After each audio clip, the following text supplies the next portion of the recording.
कधी कधी ना आयुष्यात अशी वेळ येते जेव्हा सगळं काही चुकीचं होतंय असं वाटतं. कितीही प्रयत्न करा, कितीही मेहनत करा, तरीही गोष्टी हातातून निसटतात. आणि मग मनात एकच प्रश्न उठतो, हे सगळं माझ्याच बाबतीत का होतंय? आपण हसतो बरोबर, पण मनातून तुटलेलो असतो. रात्रभर झोप लागत नाही, डोळ्यात पाणी येतं आणि वाटतं कोणीच नाही माझ्यासोबत. पण मित्रा, नीट ऐक. जेव्हा सगळे दरवाजे बंद होतात तेव्हा स्वामींचा दरवाजा उघडा असतो. ही वेळ तुझी शिक्षा नाही, ही वेळ तुझी परीक्षा आहे. आणि परीक्षा जितकी मोठी तितकंच फळही मोठं मिळतं. तू रडलेला प्रत्येक अश्रू, तू केलेली प्रत्येक प्रार्थना आणि तू सहन केलेली प्रत्येक वेदना स्वामींनी पाहिलीये, स्वामींनी ऐकलंय.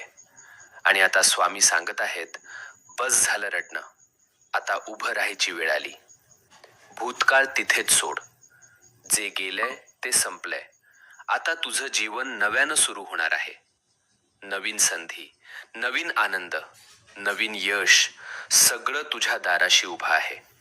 फक्त एक पाऊल पुढे टाक आणि मनापासून सांग, मी तयार आहे स्वामी, माझं आयुष्य बदलायला तयार आहे. आणि मग बघ चमत्कार कसा घडतो ते. श्री स्वामी समर्थ. जय जय रघुवीर समर्थ.